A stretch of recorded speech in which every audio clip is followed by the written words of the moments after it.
20 दिन उस हॉस्पिटल में रहा। 20 दिन के अंदर अंदर 2008 या 9 की बात है, उसके अंदर 20 लाख रुपए का बिल आया 20 दिन का उनका।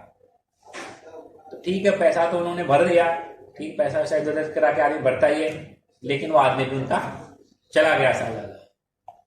अब वो चला गया तो फिर जो हमारे सेठ जी थे, उनके पिताजी थे, उम्र तो उनकी बहुत थी, कम से कम 75 साल उम्र थी, और एकदम हट्टे कट्टे तगड़े सरदार थे, खाते पीते थे और कोई बीमारी नहीं उनको। सुबह जाते थे दुकान, 75 साल की उम्र में दुकान पे मैं लेके जाता था उनको बैठा करके, स्कूटर हुआ करता था, स्कूटर पे बैठा करके मैं दुकान लेके जाता था। उनका लड़का आता था 2 बजे, सुबह नहीं जाता था वो, 2 बजे जाता था, क्योंकि रात को हमारी दुकान 11 बजे तक खुली रहती थी। तो फिर तो बाद 2 बजे हमारा सेठ जाता था बैंक वैंक का कुछ घर का काम कर करा के, लेकिन 2 बजे तक वो उनके पिताजी जाते थे, और मैं लेके जाता था उनको स्कूटर पे बैठा करके, मैं स्कूटर चलाता था उसको।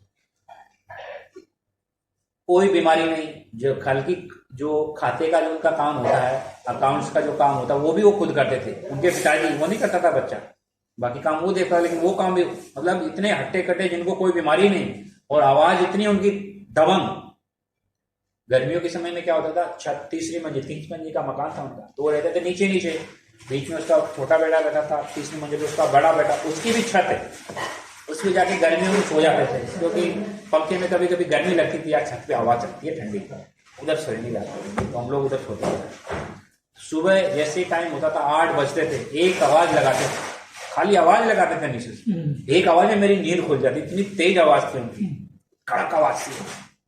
फिर मैं अपना बाथरूम वगैरह करके नहा धो करके नीचे आता था, उधर नाश्ता करता। अगर मैं देखा उन्होंने 20-25 मिनट नहीं आया है या आधा घंटा लग गया, फिर एक आवाज फिर लगाते कहीं सो तो नहीं गया वापिस, इतनी तेज आवाज थी। लेकिन मैं उठ जाता ज्यादातर, कभी नींद भी आ जाती थी, फिर उठते थे, भागते थे। कहने का मतलब इतना वो हर्ष पोस्ट एकदम 75 साल की उम्र में हो। तो जब उसका दामाद चला गया, उसकी बेटी का पति जब चला गया उस उम्र में, क्योंकि बच्चे छोटे थे उसके, शायद 1.5 साल का एक लड़का था, लड़कियां थी 2 बड़ी थी, एक 5 साल की, एक 7 साल की, उसका लड़का बिल्कुल छोटा। तो उनको एकदम अंदर सदमा लग गया। गए वहां पर क्रियाक्रम जो होता है उनका 10-12 जो भी करते हैं वो लोग कर करा के, मतलब कि 20 से 1 दिन में वो वापिस आया उधर से। हम लोग भी गए थे उनके लड़के, वो तो गए तो सारे ही थे, लेकिन हम लोग आ गए थे, हम तो दुकान खोलनी थी, हम 3 दिन के करके हम तो आ गए।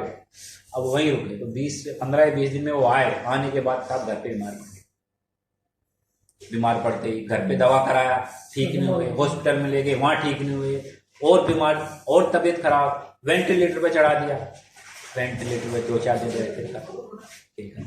कहने का मतलब 1 महीने के अंदर जो आदमी, कोई बीमारी नहीं जिसको, लेकिन सदमा, कह रहा हूं इतनी बड़ी चीज होती है कि बस तो जिसको लग जाता है ना, तो वो 1 महीने के अंदर पूरे खत्म, मतलब खत्म ही हो गया। क्योंकि वो चीज गहराई से उन्होंने ली कि बच्चों का क्या होगा, हमारा दामाद चले गया, बेटी का क्या होगा। तो उधर मैं आपको सेठ जी वाली बात बता रहा, सेठ जी को लग गया सदमा कि अब क्या, सेठ जी बढ़ गए बीमार। जब बीमार पड़ गए तो अब क्या करें। तो एक दिन क्या, महात्मा सुबह सुबह निकले, एक महात्मा जा रहे थे उधर से। जब जा रहे थे तो उन्होंने आवाज लगाई, क्योंकि पहले के समय पर माता बहनें लोटा लेकर के जंगल में जाती थी दिशा मिलान के लिए। अभी भी लोग जाते हैं, लेकिन अभी ये घर घर में टॉयलेट बन गए, अभी तो पहले नहीं होता था ऐसा, तो जाती थी, पुरुष भी जाते थे। तो सेठ जी की पत्नी जा रही थी उस समय, क्या आ रही होगी, तो महात्मा जी आवाज लगा रहे थे कि भाई जो 1 रोटी खिलाएगा उसके 1 बच्चा, 2 खिलाएगा उसके 2 बच्चे, 4 खिलाएगा उसके 4 बच्चे। अब उसने सुना सेठ जी की औरत ने कि भैया तो महात्मा बहुत बढ़िया है, अपने तो बच्चा ही है।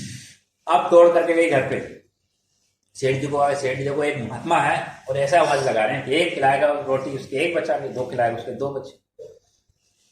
क्योंकि पहले के समय पर कोई भी औरत कोई भी काम करती तो अपने पति से पूछ करके करती, बिना पति के आदेश के पालन के कोई काम नहीं करती।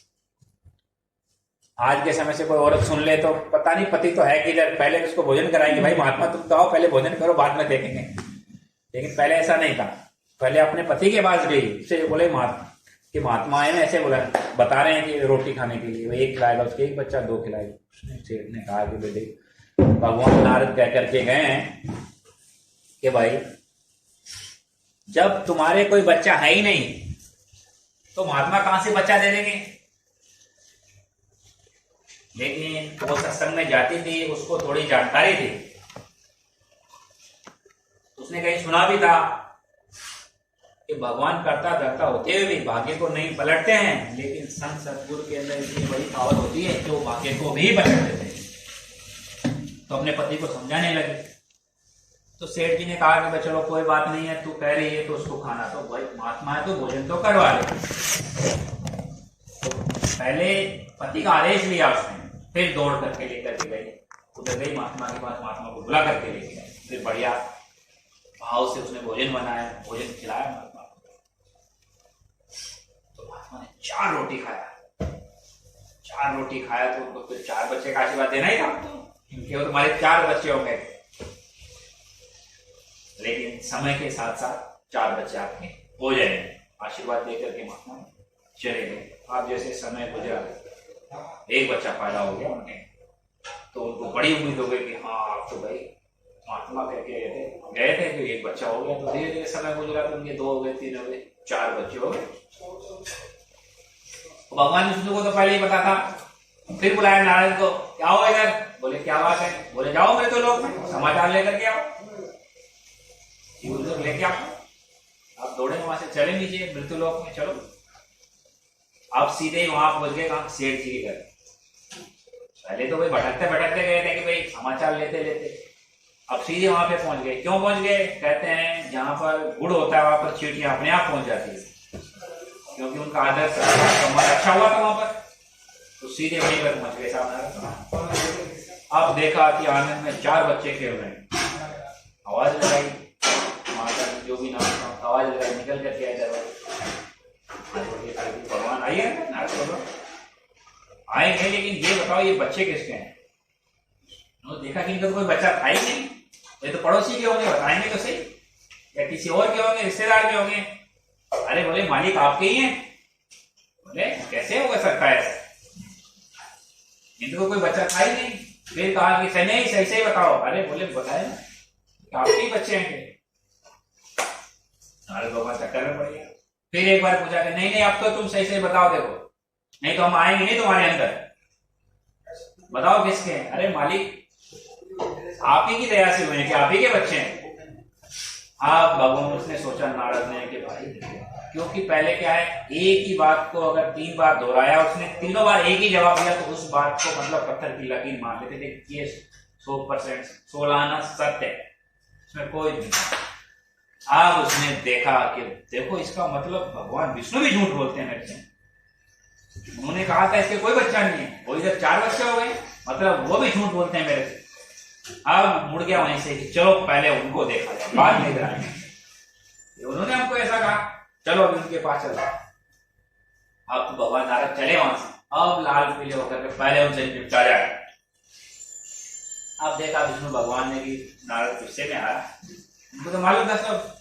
अब जैसे ही नजदीक पहुंचा, थोड़ा सा दूर था उससे पहले, तो चिल्लाने लगे कि मेरे नारद मैं जल्दी दौड़ गया, मेरे पेट में बहुत तेज दर्द हो रहा है। यार दौड़ करके, अरे भगवान ये क्या हो गया, ये क्या हो रहा है? बोले बहुत तेज दर्द हो रहा है। तो गुस्सा उससे शांत हो गया। तो बोले क्या करूं मैं, क्या उपाय करूं? बोले मेरे को मनुष्य के कलेजे की जरूरत है, अगर वो मिल गया तो मैं ठीक हो जाऊंगा, तो मेरी जान भी जा सकती है, जल्दी उपाय कर।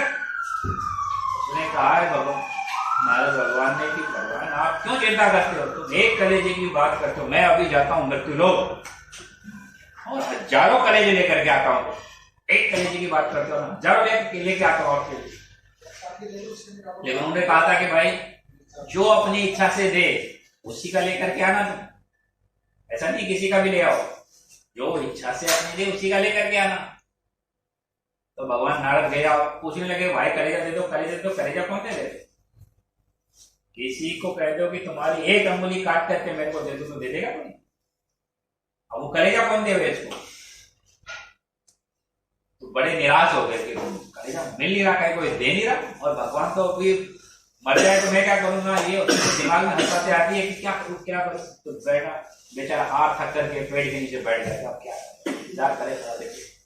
तो वही महात्मा जिनके आशीर्वाद से उनके 4 बच्चे हुए, उनको तो मालूम था, वही समय के महापुरुष थे, भी पूरे संत थे। उन्होंने देखा कि नारद जो है निराश बैठा हुआ, चलो उसकी जा गए महात्मा को देखकर, कह रहे नारद क्या हुआ, कैसे बैठे हो चुपचाप, उदास कर रहे हो रहे। बोले महात्मा जी क्या करूं, कि क्या हुआ, अरे कि विष्णु भगवान के पेट में बहुत दर्द है और उनको कलेजे की आवश्यकता है और मुझे कलेजा मिल नहीं रहा,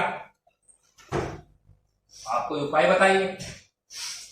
बोले कि एक काम करो, कलेजा तो मैं दे दूंगा, तो मेरे पास है, वो कलेजा ही नहीं और भगवान विष्णु कहेंगे मैं अपना पूरा शरीर उनको दे दूंगा, मेरे को ले चलो। नारद भगवान ने सोचा भाई तो बढ़िया बात हो गई, मेरे को इन्होंने अपने आप ही कह दिया चलो के, उनकी जान में जान आई और लेकर के गए। जब विष्णु भगवान के पास पहुंचे, जब उनके पास पहुंचे तो वो तो एकदम स्वस्थ थे, बैठे हुए आराम से, कोई तकलीफ नहीं। अब नारद भगवान जी कहने लगे जाकर के देखो मैं कलेजा ले आऊंगे, और बोले ऐसे महात्मा है ये तो कह रहे हैं कि मैं, विष्णु भगवान कहेंगे मैं तो पूरा शरीर इनको दे दूंगा, पूरा शरीर ही अपना दे दूंगा, तो आप ले लो कलेजा। तो विष्णु भगवान हंस करके कहने लगे कि नारद मैं तुझे यही तो दिखाना चाहता, बोले मैं तुझे यही दिखाना चाहता था कि मेरी तो क्या औकात है, तीनों लोगों के अंदर इनकी बात को कोई नहीं टाल सकता, इनके आशीर्वाद से जो उनके बच्चे हैं, इन भाई तेरे मन में ये ग्लानि थी कि भाई मेरे से झूठ बोलते हैं, कहने का मतलब ये है कि भाई ये महापुरुष है इस समय के, ये कुछ भी कर सकते हैं, कि तीनों लोगों में इनकी बात को कोई काट नहीं सकता है।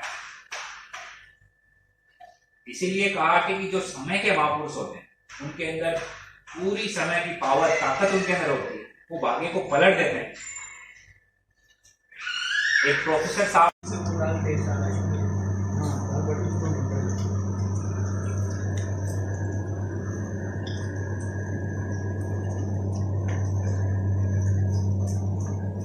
पिछले संडे को दाल बाटी का कैंप में लगा है, हमारे पर